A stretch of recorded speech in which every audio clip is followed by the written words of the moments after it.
तो स्वागत है आप लोगों का हमारी YouTube चैनल में।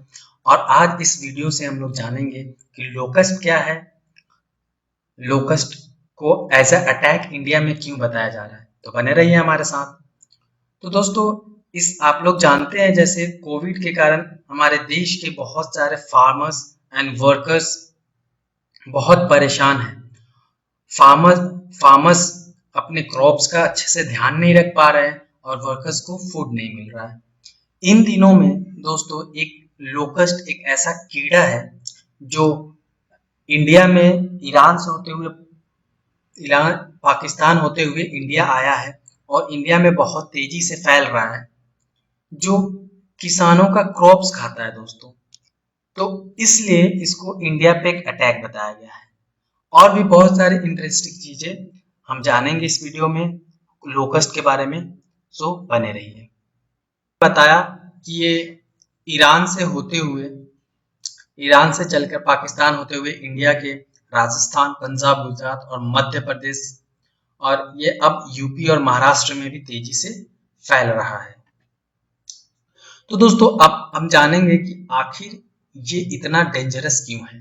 तो दोस्तों ये डेंजरस इसलिए है क्योंकि पहली बात तो ये माइग्रेटरी पेस्ट है। मीन्स अगर ये इंडिया में आया तो ये इंडिया के उन सारे इलाकों में फैल जाएगा जहां इनको ग्रीन वेजिटेशंस मिलेंगे, जैसे क्रॉप्स, प्लांट्स, एक्सेट्रा एक्सेट्रा। तो और दूसरी, ये जो टारगेट करता है वो ग्रीन एरियाज को ही करता है दोस्तों। और इनका जो पॉपुलेशन है वो 1 स्क्वायर किलोमीटर में 150 मिलियन हो सकता है दोस्तों। तो ऐसे जो इनका कंजप्शन है फूड का, एक लोकस्ट है वो अपने वेट के बराबर ही कंजप्शन करता है क्रॉप्स का।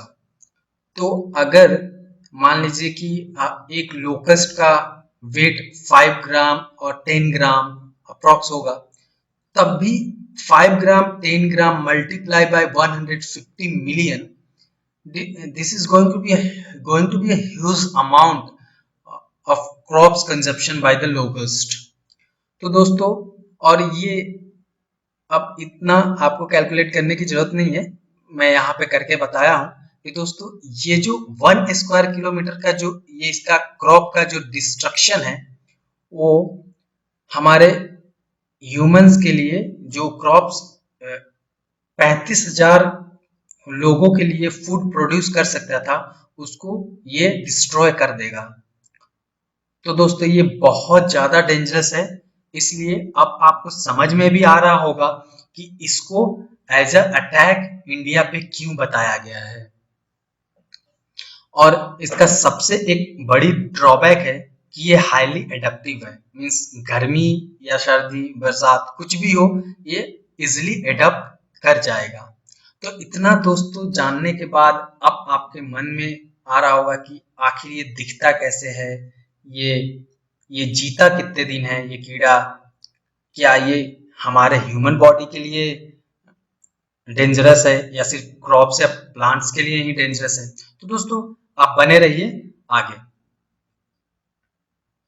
तो दोस्तों ये पहली बात कि लोकस्ट होता क्या है, जैसे मैं बताया कि ये एक पेस्ट है जो ग्रास होपर की तरह दिखता है बट स्लाइटली डिफरेंट होता है। और वो कलर में लाइक ग्रास होपर आपको ब्राउन और ग्रीन आप देखे होंगे, लेकिन ये जो है थोड़ा थोड़ा पिंकिश, और जैसे जैसे एडल्ट होता है तो येलोइश होता जाता है थोड़ा थोड़ा। तो ये इस तरह से ये दिखता है। अब है कि ये इसका लाइफ स्पैन कितने दिनों का होता है। तो दोस्तों मतलब ये कीड़ा जीता कितने दिन तक है। तो दोस्तों ये अप्रॉक्स 3 to 4 मंथ का इसका लाइफ स्पैन होता है और ये 90 to 120 डेज के लिए जीता है। दोस्तों अब ये है कि ये खाता क्या चीज है। जैसे मैं बताया दोस्तों कि ये ग्रीन वेजिटेशंस को खाता है, ग्रीन क्रॉप्स, प्लांट्स वगैरह को ये खाता है। आप देख सकते हैं थोड़ा येलोइश येलोइश कलर का है। ये जो एडल्ट जैसे होते हैं तो येलोइश होते जाते हैं। और ये दोस्तों पिक इंडिया का है, इंडिया के राजस्थान का पिक है ये दोस्तों। ये ये भी। अब ये है कि दोस्तों ये ब्रीड कैसे, मतलब ये अपना पॉपुलेशन कैसे बढ़ाता है, ये पैदा कैसे होते हैं दोस्तों। तो इनका जो पैदा होने का और ब्रीडिंग का जो रेट है ये क्वाइट बहुत ज्यादा फास्ट है। 16,000 टाइम्स मल्टीप्लाई होते हैं 3 ब्रीडिंग सेशन में। और दोस्तों अब इसको प्लेग की तरह क्यों बताया गया है, अभी मैं बताया कि ये अटैक की तरह, इसको प्लेग की तरह क्यों बताया गया है। तो दोस्तों इसको प्लेग की तरह इसलिए बताया गया है क्योंकि आप देखिए कि इस कोविड कोविड के कारण जहां फार्मर्स को फूड प्रोड्यूस करने में दिक्कत हो रहा है, वर्कर्स को फूड नहीं मिल रहा है, इन दिनों में अगर कोई इंसेक्ट आता है, लोकस्ट आता है और फार्मर के क्रॉप्स को डिस्ट्रॉय करता है, तो दोस्तों ये एक प्लेग की तरह ही देखा जाएगा। क्योंकि अब फार्मर्स पे इसका बहुत ज्यादा हाईली इफेक्ट पड़ेगा और हमारे एग्रीकल्चर पे भी, और एक एग्रीकल्चरल इकोनॉमी पे, हमारा इकोनॉमी इससे और डाउन जाता जाएगा। तो जैसे कोविड के कारण हमारा इकोनॉमी डाउन जा रहा है, तो इसको भी एज अ पैंडेमिक देखा जा रहा है।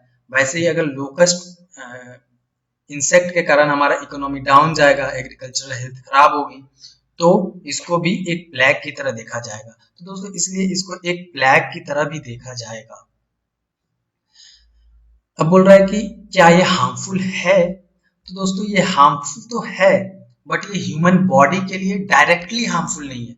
मतलब डायरेक्ट ह्यूमन बॉडी को हार्म नहीं करेगा, बट अगर ह्यूमन बॉडी जिन फूड पे रह रहे हैं उन्हीं को हार्म कर रहा है, तो इनडायरेक्टली ये ह्यूमन बॉडी को भी हार्म करेगा। ये डायरेक्टली ह्यूमन बॉडी को हार्म नहीं करेगा, लेकिन ह्यूमन बॉडी जिस चीज को खाते हैं उसको ये हार्म कर रहा है। अब दोस्तों ये आता है कि ये इतना हार्मफुल है तो इसको मारा जा सकता है। हाँ दोस्तों इसको मारा जा सकता है, इसको इंसेक्टिसाइड से इसको मारा जा सकता है इजिली।